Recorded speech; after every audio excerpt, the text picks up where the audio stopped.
Jesser Marketing. Yes, sir! Tutok pakatok sa udto.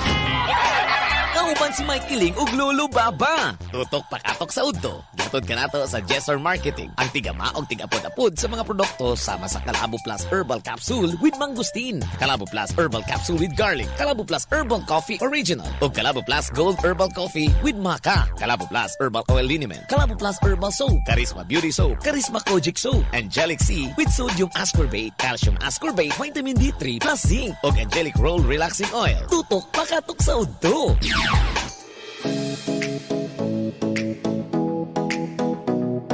Tutok bakatok sa uto padayon ta sa tuwang panaguban, padayon sa tuwang paglanog-lanog, padayon sa tuwang pagpahimsog sa tuwang panglawas. Atong kanato sa Calabo Plus Herbal Products.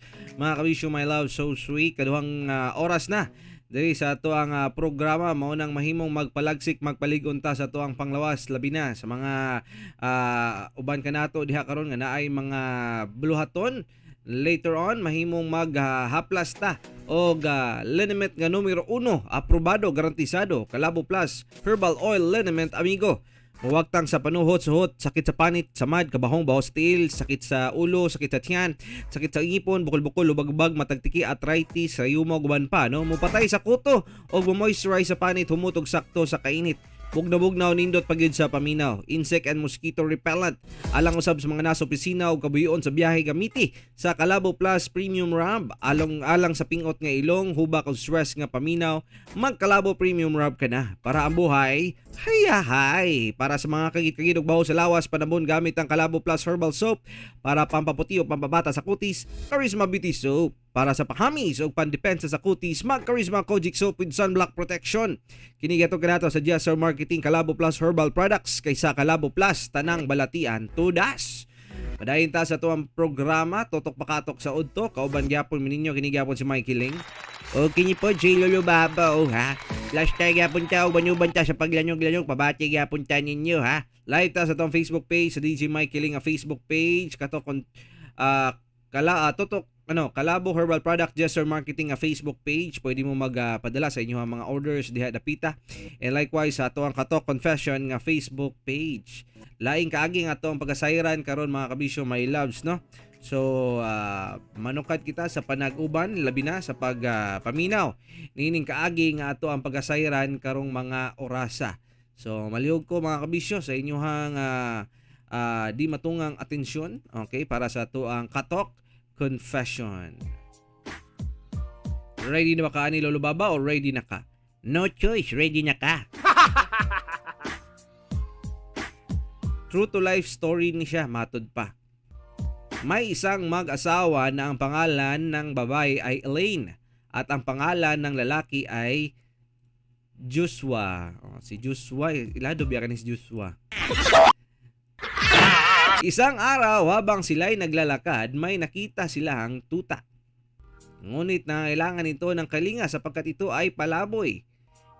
Sa madaling salita, para itong askal, asong kalye. Inalagaan nila ang aso, pinalaki, kinupkup at minahal. Binigyan nila ito ng pangalan na Hachi. Dahil sa hindi sila magkaanak, tinuring na nila itong isang tunay na anak. Yahay pa ni mga iro taon siya gyud kay gihimuan pagkuan nyo murag siya mag-anak. Mainta kung napod mo makitang luoy nga laki tao diya sa dalan niya tapos walay magatiman, ampunan na lang siguro po ninyo ituring nyo siya mag-anak, ha. Dibaw niya kanya mga lalaki barag-barag sa dalan nga murag walay padulingan kay hubog. Wala pa uli sila, ha. Guwa niya dawatas pamilya. Kup-kupa tao ninyo. May lamparos. Makalipas ang isang taon, biniyayaan sila ng Panginoon ng isang supling. Nabuntis at nanganak si Elaine na hindi inaasahang pagkakataon. Nabaling ang atensyon ng mag-asawa sa kanilang anak at napabayaan na nila si Hachi. Ang aso naging wild dahil sa selos sa anak nila ni Elaine at Joshua at hindi na inaasahang pagkakataon iniwan nila Joshua at Elaine ang natulog na sanggol sa kanyang kuna. Iniwan nila at sabay silang bumaba.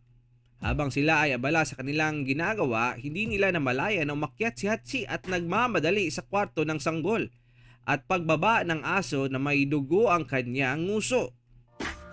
Sumabay pa ang napakalakas na iyak ng sanggol sa sobrang galit ng mag-asawa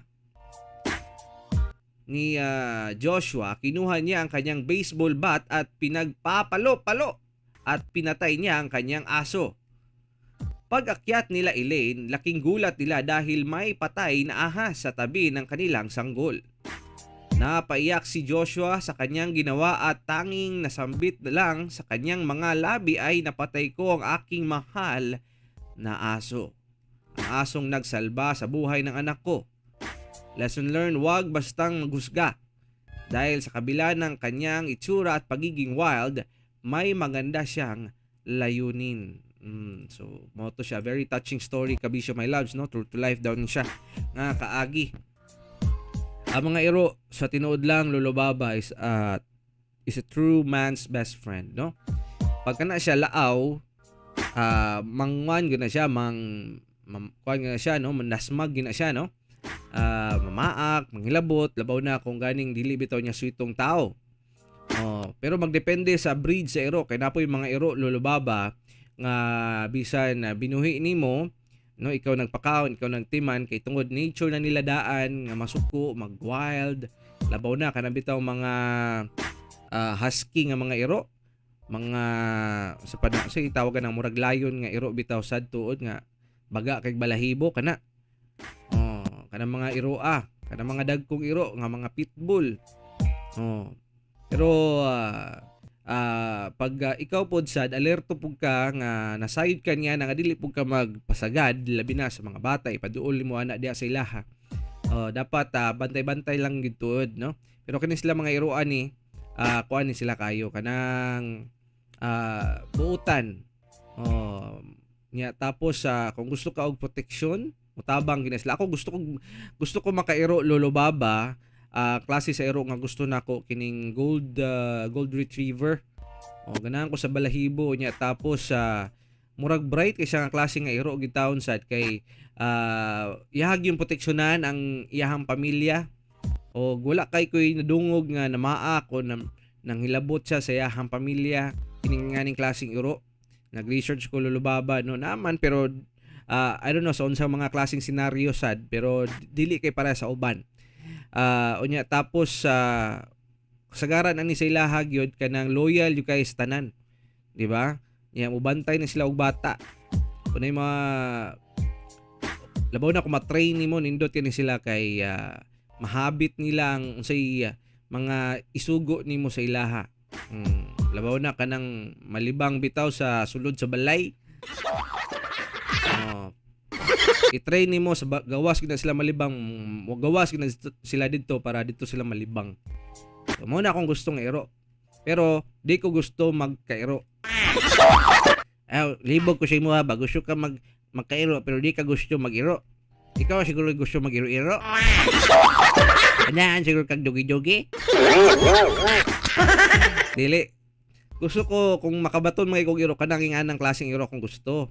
Pero di ko gusto makaangko ng iro ba kanang I don't know kay tungod una sa tanan dako kayong responsibilidad. Kung sa una pag mulakaw ta ibili na lang atong iro para mabantay sa balay.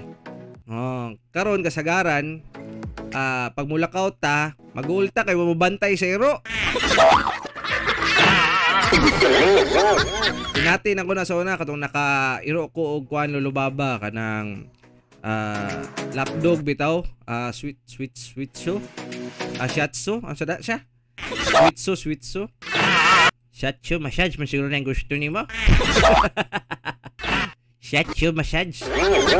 Nya tapos sinatin ako to, Lolo Baba, nanganak to siya, nagbilar-bilar di kog taman, sukad sa iyang pagkabata, ako gyud nagpakaon niya tapos puliki ko sa sige og paligo, paghinlo sa yaha niya, i-jogging pa nako. Dili siya makalibang pag dili nako siya i-jogging sa gawa sa buntag. So mo nang ilakaw ginako siya para makalibang siya. Kay kung dili siya makalibang, iyahang hugaw bagto kayo murag samag bato. Niya tapos moto at manado lagi kay tanan lagi. O labaw pa man tag nakaanak yun yung tinuod yun eh.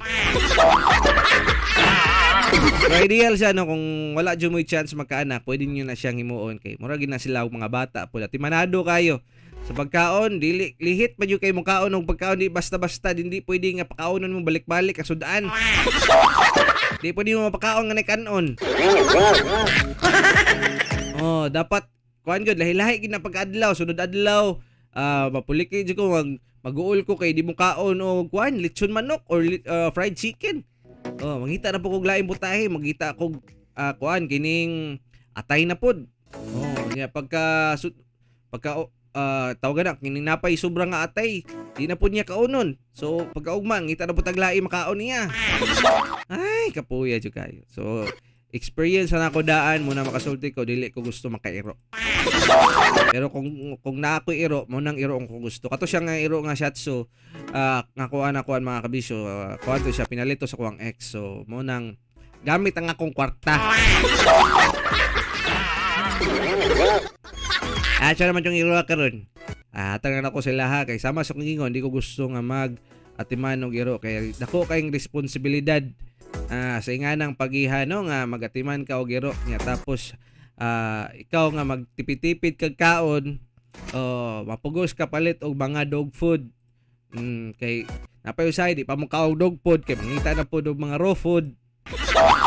Di na ko mo usab. Pero mahimot bitaw tuod gid ka no. Stress reliever gid siya mga kabisyo my loves. Nindot siya. So, lesson learn na lang sa uban pod sad no. Maka-judge mo gid tuod ta pag nga na makita nato nagdugo-dugo ang baba sa iro niya tapos yung bata taas-taas siya gilak-gilak. Kasi unsa gibuhat, di ba? So sa mato natay nakita nga balita mga kabisyo my loves na usa ka gasolinahan ang ginikanan tanga kayo tuwa sa gawas nagtabi nagmarites ang anak gibilin pagid gipatulog sa salog dito sa opisina sa ilahang gasolinahan gisulod og irong buang. Ay nako nya tapos resulta gipaak ang bata napatay. Trending to sa social media tong mismong video. Ganyi tuod kwacho nya siya nakatong iruwa karon nyo. Ginapangita naman pud sa tuod to. Para to i-euthanasia to nila. Para dili makausab ba kay kada mga iro makapaak manggon maak naman pud na sunod. So kada mga iro nga nakapaak na mahimong monitoron gid ninyo og hikta na gid ninyo kay tungod kana siya mopaak na pud na sa usab. Okay, nakasuway naman siya mopaak. Mura nagdula-dula na lang sa iyahan ng inga niya aba niya tapos magkarabis na. Dapat tagid mo saktong vaccination niya na sa, di ba? Deworming tanan-tanan. Kuti kayo gasto lagi kayo sa tanan lagi niya tapos magpag-grooming pa ka. Ay nako, so dapat dili jud ka mura na siya sa mapalit kag sakyanan, grabing maintenance. Kung palit kag iro, grabe po maintenance. So dapat andam ang imong bulsa pag mapalit kag iro, labaw na ka na mga iro nga mahalon. Ha? Pero kung askal lang siguro, pwede na nimo lawgan og kuan diha kada mga bahaw-bahaw. Pasagdaran mo na sa gawas, mas importante na sa gawas. 'Di ba? Anyway, so mo lang kada siya alas 12:27 na. Lolo Baba padayon ta og tuod ha. Sa mga ubang kabisyo my love so sweet nato diha karon nga gusto magpaligon sa ilahang panglawas sa kanunay magtumarta sa tuwang produkto diri sa Calabo. Gani tama jud ka. You are the correct. Labaw niya katong mga stress diya sa biyahe, amping-amping tanin niyo ha. Maghaplas ta og angelic relaxing roll. Kini siya manutsut ang kanindot og shooting effect sa peppermint o lemon scent sa angelic relaxing roll. Para siya sa mga stress no nga sa trabaho o katong mga nagbiyahe aron dili kay kabuhion ba no. So mahimo atuan ni siyang gamiton para okay kayo atong paminsar gid sad. Kung katong mga nang naman niya sila ang paniudto niya unya tapos magmerienda niya pod paguman. Calabo Plus Herbal Coffee Original o Calabo Plus Gold Herbal Coffee with Maca itong inomon nga kape. Kanindot isang kape. Healthy pag yun sa tanan. Lamihan kayo. Kung adi ka mga kape, pilihan isang kape. Kay healthy, bisan diabetic, pwede kayo. Kay ang papatamis ni adunay stevia extract. Rich in antioxidant, rich in fiber. So ang pagpabawas yun nga dili adlaw-adlaw, dili ha. Calabo Plus Gold Herbal Coffee with Maca makabusog, makapaboost sa energy, makapaabtik sa pinuti ni pare. Kinama sa Gisor Marketing, available sa Pas Pharmacy, Alturas Mall, Generics Pharmacy ug sa tanyang butika sa inyong lugar. Ha? Og padayon ta duyog sa tuang pagpaminaw sa gihapon sa paglanyog-lanyog kumbati gihapon sa pagpahimsog diri sa tuang programang Tutok Pakatok sa Udto. Ha?